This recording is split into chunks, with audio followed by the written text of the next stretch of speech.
வணக்க மக்களே. நம்ம கார்த்திக் கதையில டிசம்பர் 29 என்ன நடக்க போகுது அப்படிங்கிறத பத்தி தாங்க இந்த வீடியோல இப்ப நம்ம பார்க்க போறோம். இந்த வீடியோவுக்கு மறக்காம லைக் பண்ணிக்கோங்க. நீங்க லைக் பண்றது தான் எங்களுக்கு அடுத்த வீடியோ போடுறதுக்கு ரொம்பவே இன்ட்ரெஸ்டிங்கா இருக்கும். ஸோ மறக்காம லைக் பண்ணிட்டு இந்த வீடியோவை பாருங்க. அந்த வில்லி இருக்காங்கல்ல, நேரா நம்ம ஹீரோ கிட்ட வந்துட்டு, என்ன டிரைவர் பயலே, ஃபர்ஸ்ட் இந்த வீட்டுக்குள்ள நீ யாரு அப்படின்னு தெரிஞ்சு வீட்டுக்குள்ள வந்ததோட மகாராஜா மாதிரி இந்த வீட்டுக்குள்ள திரியலாம் அப்படின்னு நீ நினைச்சுக்கிட்டு இருந்தியா? இங்க பாரு, என் அக்காக்காரி முன்ன விட இப்போ உன் மேல பயங்கர கோவத்துல இருக்கா. உன்னை எப்படி காலி பண்றது அப்படின்னு நினைச்சுக்கிட்டு இருக்கா. இந்த நேரத்துல நீ உன் அதிகாரத்தை இங்க காட்டுறதுக்கு வாய்ப்பே கிடையாது. நான் நினைச்ச மாதிரியே உன்னை ஜீரோ ஆக்கிட்டேன். என்கிட்ட சவால் விட்டுருந்தியல்ல, சீக்கிரம் இந்த குடும்பத்தை ஒன்று சேர்க்கிறேன் அப்படின்னு. பட் நீ நினைச்சது எதுவுமே நடக்கவே இல்லை. பாத்தியா, நான் ஜெயிச்சிட்டேன் அப்படின்னு சொல்ல, அப்ப ஹீரோ சொல்றாரு, இங்க பாருங்க, ஜெயிச்சு முடிக்கிறதுக்குள்ள ஆட்டம் பாதி நடந்துகிட்டு இருக்கும் பொழுதே ஜெயிச்சிட்டேன் அப்படின்னு இப்படி சொல்லாதீங்க. ஆட்டம் இப்பதான் ஆரம்பிச்சிருக்கு. இனிமேதான் கார்த்தியோட ஆட்டத்தையே பார்க்க போறீங்க. இதுக்கு முன்னாடி என்ன பத்தின உண்மை அத்தைக்கு தெரிய வந்துடக்கூடாது அப்படிங்கிறதுக்காக நான் பொறுமையா இருந்தேன். பட் என்னைக்கு என்னை பத்தி அத்தைக்கு தெரிய வந்துச்சோ அப்பவே என்னோட ஆட்டத்தை நீங்க பாப்பீங்க. இனிமே அத்தைக்கு நான் பயந்து இருக்கணும் அப்படின்னு அவசியமே கிடையாது அப்படின்னு சொல்லதும் அந்த வில்லைக்கு செம்ம ஷாக்கா இருக்கு. என்னடா இது, இவன் இப்படி பேசுறானே அப்படின்னு. அப்ப ஹீரோ சொல்றாரு, என்ன இப்படி பேசுறேன் அப்படின்னு பயத்துல இருக்கீங்களா? இங்க பாருங்க, என்னை பத்தி உங்களுக்கு இன்னும் முழுசா தெரியல. நான் எவ்வளவு பெரிய கம்பெனியை வச்சு நடத்தினேன். அந்த கம்பெனியில எவ்வளவு பேரை உங்களை மாதிரி நான் பார்த்துருப்பேன். அத்தனை பேரையும் சமாளிச்சு தான் நான் இந்த இடத்துக்கு வந்திருக்கேன். நீங்கள்லாம் எனக்கு பெரிய விஷயமே கிடையாது. இது கேட்டதும் வில்லி ஷாக் ஆகுறாங்க. என்னடா இது, இவன் இப்படி பேசுறானே அப்படின்னு. அப்ப ஹீரோ கேட்குறாரு, இங்க பாருங்க, நீங்க வந்துட்டு தேவையில்லாம இனிமே இந்த பிரச்சனையில தலையிடக்கூடாது. ஓரமா நின்று வேடிக்கை பார்க்கறது தான் நல்லது. அதை விட்டுட்டு எனக்கு பிரச்சனை கொடுக்கணும் அப்படின்னு நீங்க நினைச்சுக்கிட்டு இருந்தீங்கன்னு வச்சுக்கிடுங்களேன், அது உங்களுக்கு தான் பிரச்சனை. வில்லி சொல்றாங்க, ஏய் என்னடா என்ன மிரட்டுறியா? அப்ப ஹீரோ சொல்றாரு, நான் மிரட்டல, உண்மையை தான் சொல்றேன். இதே மாதிரி நீங்க எங்க அத்தைக்கு வந்து துரோகம் பண்ணிக்கிட்டு சிவனாண்டியோட பேச்சை கேட்டுக்கிட்டு இப்படியே கடைசி வரைக்கும் மெயின்டைன் பண்ணி அத்தையை காலி பண்ணிடலாம் அப்படின்னு நீங்க நினைக்கிறீங்க. பட் இந்த வாட்டி நீங்க நினைக்கிறது நடக்க போறது கிடையாது. அத்தை கிட்ட கூடிய சீக்கிரம் நீங்க எதுக்காக இதெல்லாம் பண்ணிக்கிட்டு இருக்கீங்க அப்படிங்கிறத நான் நிரூபிக்க போறேன். நிரூபிச்சது மட்டும் இல்லாம உங்களை இந்த வீட்டை விட்டு பெட்டி படிக்கையோடு துரத்த போறேன். நீங்க போயிட்டு உங்க புருஷன் கூட சந்தோஷமா வாழலாம். இப்படியெல்லாம் நீங்க அவமானப்பட்டு போகக்கூடாது அப்படின்னு நீங்க நினைச்சீங்கன்னா நீங்க இப்பவே யாருக்கும் தெரியாம நேரா உங்க புருஷன் கூட சேர்ந்து ஹாப்பியா வாழுங்க. அதை விட்டுட்டு இப்படிதான் இருப்பேன் அப்படின்னு சொன்னீங்கன்னா நான் சொன்னது நடக்கும். அப்ப வில்லி சிரிக்கிறாங்க, என்ன என்னை பத்தி அக்கா காரிக்கிட்ட சொல்லிட்டா அக்கா எல்லாத்தையுமே நம்பி என்னை வீட்டை விட்டு அனுப்பிடுவா, அதுவும் உன் பேச்சை கேட்டுக்கிட்டு அனுப்புவா அப்படின்னு நீ நினைச்சுக்கிட்டு இருக்கியா? இங்க பாரு, அக்கா கடல் அளவு என்னை நம்பிக்கிட்டு இருக்கா. என் மேல நீ என்ன பழி போட்டாலும் அக்கா நம்புறதுக்கு வாய்ப்பே இல்லை. அப்ப ஹீரோ சொல்றாரு, நீங்க தான் அப்படி நினைச்சுக்கிட்டு இருக்கீங்க. கரைப்பார் கரைத்தால் கல்லும் கரையும் அப்படிங்கிறத நீங்க மறந்துட்டீங்க. நான் அத்தை கிட்ட கூடிய சீக்கிரம் நீங்க என்னெல்லாம் பண்ணிக்கிட்டு இருக்கீங்க, அத்தைக்கு பின்னாடி என்ன மாதிரி துரோகத்தை எல்லாம் பண்ணிக்கிட்டு இருக்கீங்க அப்படிங்கிறத நான் கூடிய சீக்கிரம் நிரூபிக்க போறேன். அப்படி நிரூபிச்சு முடிச்ச பிறகு உங்களுக்கு நான் யாருன்னு காமிக்கிறேன். அதுக்கு வில்லி சொல்றாங்க, உன்னால முடிஞ்சதை பார்த்துக்க அப்படின்னு சொல்லிட்டு வில்லி அந்த இடத்துல இருந்து போறாங்க. மயிலு இதையெல்லாம் பார்த்துட்டு நேரா ஹீரோ கிட்ட வந்துட்டு, சகல நீங்க என்ன சொன்னாலும் சரி, சின்னத்தை கண்டிப்பா பயப்படவே மாட்டாங்க. ஏன்னா அந்த அளவுக்கு அத்தை இவங்க மேல நம்பிக்கை வச்சிருக்காங்க. ஸோ அந்த நம்பிக்கையை தான் அத்தை அவங்களுக்கு சாதகமா பயன்படுத்திக்கிட்டு இவ்வளோ பெரிய வேலைகளை பார்த்துக்கிட்டு இருக்காங்க. நம்ம என்ன சொன்னாலும் சரி, அத்தை கண்டிப்பா இதையெல்லாம் நம்புறதுக்கு வாய்ப்பே இல்லை. என்ன மாப்பிள்ளை பண்றது அப்படின்னு. அப்ப ஹீரோ சொல்றாரு, சரி நீங்க வந்துட்டு எதுக்கும் கவலைப்படாதீங்க, நான் பார்த்துக்கிறேன் அப்படின்னு சொல்ல, அதுக்கு அவர் சொல்றாரு, சகல பாவம் சகல அத்தை எந்த அளவுக்கு அவங்க தங்கச்சி தனக்கு துரோகம் பண்ணிக்கிட்டு இருக்காங்க அப்படின்னு அப்படிங்கிறது கூட தெரியாம இருக்காங்களே, அவங்கள நினைச்சு பார்த்தா எனக்கு கவலையா இருக்கு. அப்ப ஹீரோ சொல்றாரு, ஆமா எனக்கும் அத்தையை நினைச்சு பார்த்தா கவலையா தான் இருக்கு. தான் சொந்த தங்கச்சி மாப்பிள்ளை இந்த விஷயத்த நம்ம சாதாரணமா இப்படியே விடக்கூடாது. கூடிய சீக்கிரம் அந்த சந்திராவோட உண்மையான நோக்கம் என்ன அப்படிங்கிறத ஈஸ்வரிக்கே நம்ம புரிய வைக்கணும். அப்படி அவளுக்கு புரிய வச்சா மட்டும்தான் நம்ம இந்த வீட்டுல எல்லாருமே சேர்ந்து சந்தோஷமா கடைசி வரைக்கும் இருக்க முடியும். அப்படி இல்லை அப்படின்னா அவ கண்டிப்பா இந்த குடும்பத்தை பிரிச்சிருவா. அதுக்கப்புறம் ஈஸ்வரி அவ தங்கச்சிய நம்பி கடைசில யாரும் இல்லாத அனாதையா நிக்கிற மாதிரிதான் இருக்கும். மாப்பிள்ள இப்படியாவது இந்த குடும்பத்தை அவகிட்ட இருந்து காப்பாத்தணும். அப்ப ஹீரோ சொல்றாரு, மாமா அவங்க அந்த சிவனாண்டி கூட சேர்ந்து என்னெல்லாம் பண்ணிக்கிட்டு இருக்காங்க அப்படிங்கிறத நான் கூடிய சீக்கிரம் அத்தைக்கு நிரூபிச்சிடுறேன், நீங்க கவலைப்படாதீங்க அப்படின்னு. இதை கேட்டதும் ராஜா சொல்றாரு, மாப்பிள்ள சீக்கிரம் மாப்பிள்ள, அப்பதான் மாப்பிள்ள இந்த வீட்டுல கொஞ்சம் நிம்மதி இருக்கும் அப்படின்னு சொல்ல ஹீரோ சொல்றாரு, சரிங்க மாமா அப்படின்னு சொல்ல ராஜா அந்த இடத்துல இருந்து போறாரு. அப்போ நம்ம ஹீரோ ரொம்ப தீவிரமா திங்க் பண்ணிக்கிட்டு இருக்காரு. அப்பதான் மயில் வந்துட்டு, சகல என்ன சகல யோசிச்சுக்கிட்டு இருக்கிய? ஹீரோ சொல்றாரு, இல்ல சின்னத்தை இருக்காங்கல்ல அவங்க அடிக்கடி அந்த சிவனாண்டிய போயிட்டு சந்திக்கிறது நமக்கு தெரியும். பட் அதை இன்னும் அத்தை கிட்ட நம்மளால நிரூபிக்க முடியலையே.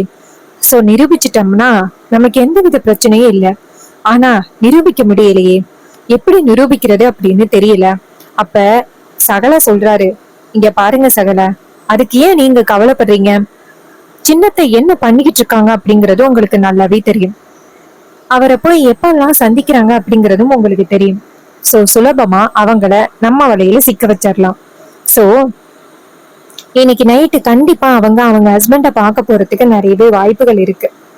நம்ம ஃபாலோ பண்ணி போனோம் அப்படின்னா கண்டிப்பா நம்ம கண்டுபிடிச்சிடலாம்.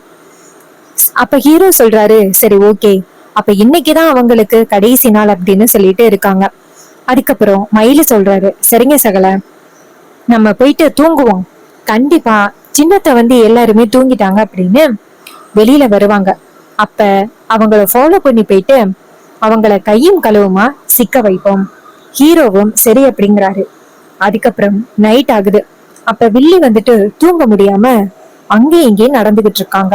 அந்த டிரைவர் பையில பத்தி அக்காக்காரி கிட்ட நிரூபிக்கலாம் அப்படின்னு பார்த்தா அவன் தப்பிச்சுக்கிட்டே இருக்கான்.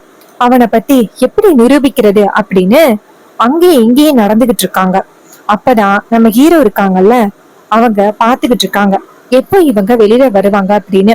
வில்லி, சரி நம்ம அவரை போயிட்டு சந்திச்சு அவர்கிட்ட இந்த விஷயத்த சொல்லுவோம், அவரு நமக்கான ஒரு சொல்யூஷனை சொல்லுவாரு அப்படின்னு வில்லி நேரா அந்த வில்லனை பாக்குறதுக்காக கிளம்புறாங்க. அப்ப ஹீரோவும் மயிலும் பாக்குறாங்க. மயிலு சொல்றாரு, சகல சின்னத்தை கிளம்பிட்டாங்க, இனிமே அவங்கள ஃபாலோ பண்ணி அவங்க என்ன பேசுறாங்க அப்படிங்கறத அப்படியே வீடியோ எடுத்து அத்தை கிட்ட காமிச்சா போதும்.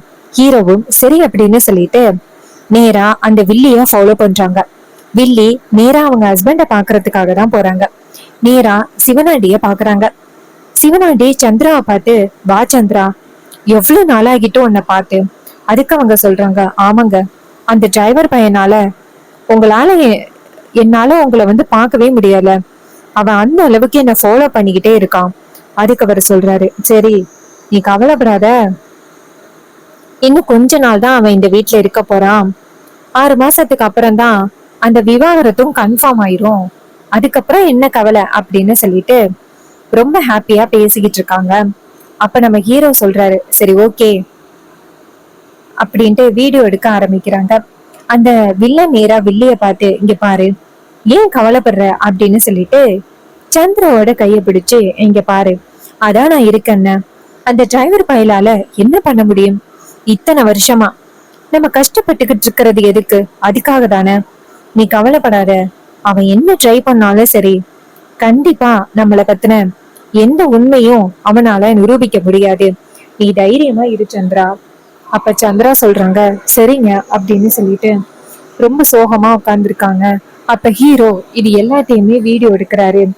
வீடியோ எடுத்துட்டு, இது போதும் நமக்கு, இத அத்தை கிட்ட காமிச்சாலே போதும் அப்படின்னு மயிலு சொல்றாரு, ஆமா சகல, இது போதும், வாங்க வீட்டுக்கு அப்படின்னு சொல்லிட்டு நேரா வீட்டுக்கு கிளம்புறாங்க.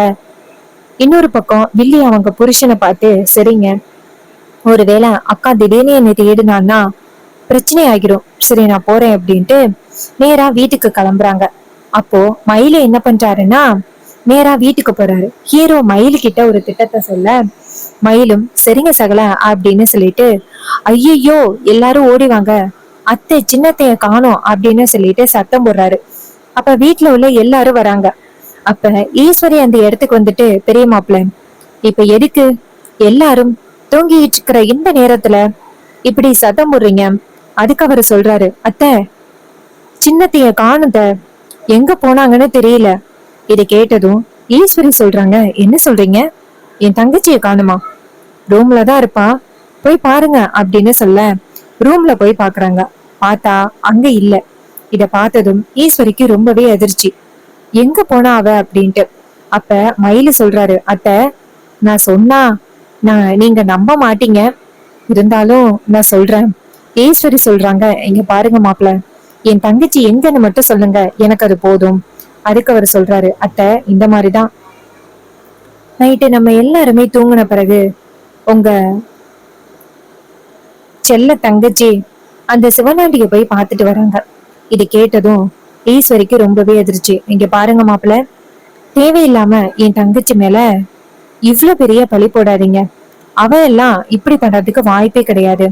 அதுக்கு அவங்க சொல்றாங்க, இங்க பாருங்க மாப்பிள்ள, நீங்க தேவையில்லாம என் தங்கச்சி மேல பழி போடாதீங்க அப்படின்னு. அப்போ வில்லி அந்த இடத்துக்கு வராங்க. எல்லாரும் முழிச்சு இருக்கிறத பார்த்துட்டு வில்லி ஷாக் ஆகி, ஐயோ ஒருவேளை நம்ம வீட்டுல இல்லாத விஷயம் தெரிஞ்சிருக்குமோ, ஆகா அக்கா காரியே எப்படி சமாளிக்கிறது அப்படின்னு. ஈஸ்வரிய நேரா சந்திரா பார்த்து, சந்திரா இந்த நேரத்துல நீ எங்க போன? எல்லாரும் உன்னதான் தேடிக்கிட்டு இருக்கோம், எங்கடி போன அப்படின்னு சொல்ல, அப்போ வில்லி அப்படியே முகத்தை சோகமா வச்சுக்கிட்டு, அக்கா சும்மா வெளியில போயிட்டு வந்தக்கா, செத்த நேரம் மாடியில நின்னுட்டு வந்தேன், அதுக்குள்ளே என்னக்கா ஆச்சு? அதுக்கு மயிலு சொல்றாரு, இல்லையே நாங்க எங்க பார்த்தாலுமே உங்களை தேடி பார்த்தோம், இங்கேயுமே நீங்க இல்ல, என்ன ஏதாவது சொல்லி அத்தைகிட்ட இருந்து தப்பிச்சிடலாம் அப்படின்னு பாக்குறீங்களா? நீங்க அந்த சிவனாண்டியை தான் போய் பார்த்துட்டு வந்தீங்க அப்படிங்கிறது எங்களுக்கு நல்லாவே தெரியும், ஆதாரத்தோட தான் வந்திருக்கோம். அதுக்கு வில்லி சொல்றாங்க, பாத்தியாக்கா ஏதாவது ஒரு காரணம் கிடைக்காதா, உங்ககிட்ட இருந்து என்னை எப்படியாவது பிரிக்கணும் அப்படின்னே இவங்க பேசிக்கிட்டு இருக்காங்க, இதெல்லாம் கொஞ்சம் கூட சரியில்லைக்கா. இந்த நேரத்துல எனக்கு கொஞ்சம் தலைவலிக்கிற மாதிரி இருந்துச்சு, சரி கொஞ்சம் காத்து வாங்கலாம் அப்படின்னு சொல்லிட்டு மாடிக்கு போனேன். ஆனா எல்லாரும் சேர்ந்து என் மேல எவ்வளவு பெரிய பழி போடுறத பாத்தியா, நீயும் கேட்டுக்கிட்டு இருக்க. அதுக்கு ஈஸ்வரி நேரா மயில பார்த்து, இங்க பாருங்க மாப்பிள்ள, இந்த மாதிரி எல்லாம் தயவு செஞ்சு பழி போடுற வேலையெல்லாம் வச்சுக்காதீங்க அப்படின்னு சொல்ல, இது கேட்டதும் வில்லி நேரா ஈஸ்வரிய பார்த்து, அக்கா உனக்கு என் மேல நம்பிக்கை இருக்கா இல்லையா அப்படின்னு. அப்ப மயிலு சொல்றாரு, இங்க பாருங்கத்த, நீங்க சொல்றத நம்ப மாட்டீங்க அப்படிங்கறதுக்காக தான் ஆதாரத்தோட வந்திருக்கோம் அப்படின்னு சொல்லிட்டு நேரா ஒரு வீடியோ ஆதாரத்தை காமிக்கிறாங்க. அந்த வீடியோவை பார்த்ததும் ஈஸ்வரிக்கு செம ஷாக்கிங்கா இருக்கு.